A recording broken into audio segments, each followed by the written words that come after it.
Bapak, Ibu, dan saudara-saudariku yang terkasih dalam Tuhan kita Yesus Kristus, salam sejahtera untuk kita semua.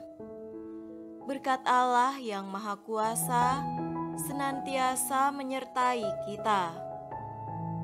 Marilah kita mendengarkan dan merenungkan bacaan-bacaan kitab suci hari Jumat tanggal 17 Juni tahun 2022. Bacaan pertama dari kitab kedua Raja-Raja pasal 11 ayat 1 sampai 4, dilanjutkan dengan ayat 9 sampai 18 dan ayat 20. Ketika Atalia, ibu Ahazia, melihat bahwa anaknya sudah mati, maka bangkitlah ia membinasakan semua keturunan raja. Tetapi Yoseba, anak perempuan Raja Yoram, saudara perempuan Ahazia, mengambil Yoas bin Ahazia, menculik dia dari tengah-tengah anak-anak raja yang hendak dibunuh itu, memasukkan dia dengan inang penyusunya ke dalam gudang tempat tidur dan menyembunyikan dia terhadap Atalia sehingga dia tidak dibunuh. Maka tinggallah dia 6 tahun lamanya bersama-sama perempuan itu dengan bersembunyi di rumah Tuhan, sementara Atalia memerintah negeri. Dalam tahun yang ketujuh, Yoyada mengundang para kepala pasukan, 100 dari orang Kari dan dari pasukan bentara penunggu. Disuruhnyalah mereka datang kepadanya di rumah Tuhan, lalu diikatnya perjanjian dengan mereka, dengan menyuruh mereka bersumpah di rumah Tuhan. Kemudian diperlihatkannyalah anak raja itu kepada mereka. Para kepala pasukan 100 itu melakukan tepat seperti yang diperintahkan Imam Yoyada. Masing-masing mengambil orang-orangnya yang selesai bertugas pada hari Sabat bersama-sama dengan orang-orang yang masuk bertugas pada hari itu, lalu datanglah mereka kepada Imam Yoyada. Imam memberikan kepada para kepala pasukan 100 itu tombak-tombak dan perisai-perisai kepunyaan Raja Daud yang ada di rumah Tuhan. Kemudian para bentara itu masing-masing dengan senjatanya di tangannya, mengambil tempatnya di lambung kanan sampai ke lambung kiri rumah itu, dengan mengelilingi mezbah dan rumah itu untuk melindungi raja. Sesudah itu, Yoyada membawa anak raja itu keluar, mengenakan jejamang kepadanya, dan memberikan hukum Allah kepadanya. Mereka menobatkan dia menjadi raja serta mengurapinya, dan sambil bertepuk tangan, berserulah mereka, "Hiduplah raja!" Ketika Atalia mendengar suara bentara-bentara penunggu dan rakyat, pergilah ia mendapatkan rakyat itu ke dalam rumah Tuhan. Lalu dilihatnyalah raja berdiri dekat tiang menurut kebiasaan, sedang para pemimpin dengan para pemegang nafiri ada dekat raja. Dan seluruh rakyat negeri bersukaria sambil meniup nafiri. Maka Atalia mengoyakkan pakaiannya sambil berseru, "Hianat, hianat!" Tetapi Imam Yoyada memerintahkan para kepala pasukan 100 yakni orang-orang yang mengepalai tentara, katanya kepada mereka, "Bawalah dia keluar dari barisan. Siapa yang memihak kepadanya, bunuhlah dengan pedang." Sebab tadinya imam itu telah berkata, "Janganlah ia dibunuh di rumah Tuhan." Lalu mereka menangkap perempuan itu. Pada waktu ia masuk ke istana raja dengan melalui pintu bagi kuda, dibunuhlah dia di situ.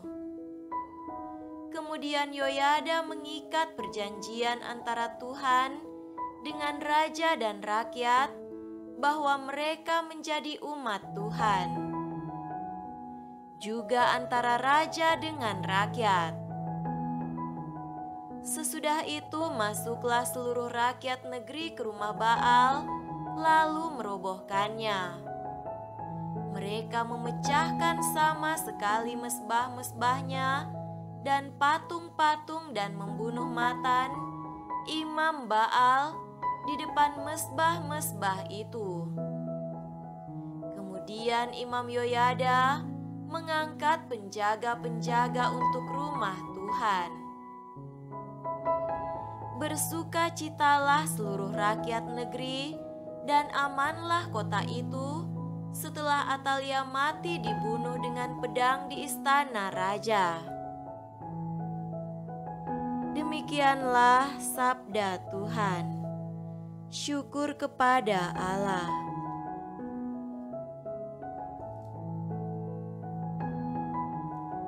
Semoga Tuhan beserta kita sekarang dan selama-lamanya. Inilah Injil suci menurut Matius. Dimuliakanlah Tuhan. Injil Matius pasal 6 ayat 19 sampai 23. Janganlah kamu mengumpulkan harta di bumi. Di bumi ngengat dan karat, merusakkannya dan pencuri membongkar serta mencurinya. Tetapi kumpulkanlah bagimu harta di sorga. Di sorga ngengat dan karat tidak merusakkannya, dan pencuri tidak membongkar serta mencurinya. Karena di mana hartamu berada, di situ juga hatimu berada. Mata adalah pelita tubuh. Jika matamu baik, teranglah seluruh tubuhmu. Jika matamu jahat, gelaplah seluruh tubuhmu. Jadi, jika terang yang ada padamu gelap, betapa gelapnya kegelapan itu. Demikianlah sabda Tuhan. Terpujilah Kristus. Saudara-saudariku yang terkasih dalam Tuhan kita Yesus Kristus, tema renungan kita pada hari ini adalah harta di surga. Apa artinya jika Yesus mengatakan untuk kita, kumpulkanlah harta di sorga ngengat dan karat, tidak merusakkannya, dan pencuri tidak membongkar serta mencurinya? Apakah ini artinya kita harus menabung kebaikan atau semacam investasi di surga? Apakah itu berarti kita harus rajin berbuat baik supaya nanti bisa masuk surga? Tentu tidaklah demikian maksud dari Yesus. Surga itu tidak tergantung dari kebaikan-kebaikan kita. Surga itu juga tidak tergantung seberapa banyak jasa-jasa dan prestasi kita di depan Allah. Surga itu adalah relasi kita dengan Allah. Kalau kita mengalami kesulitan dalam menjangkau Allah, maka Allah yang akan menjangkau kita seperti apapun keadaan kita. Surga adalah relasi kasih Allah dan manusia. Jadi ketika Yesus memberi nasihat agar kita mengumpulkan harta di sorga, itu berarti sebuah ajakan untuk menjadikan Allah segala-galanya. Tidak ada yang bisa merebut persahabatan kita dengan Allah. Karat dan ngengat tidak bisa merusak persahabatan, tidak bisa merusak relasi kita dengan Allah. Saudara-saudariku terkasih, Yesus mengatakan, mata adalah pelita tubuh. Jika matamu baik, teranglah seluruh tubuhmu. Jika matamu jahat, gelaplah seluruh tubuhmu. Cara kita melihat dunia ini menentukan arah gerak hidup kita.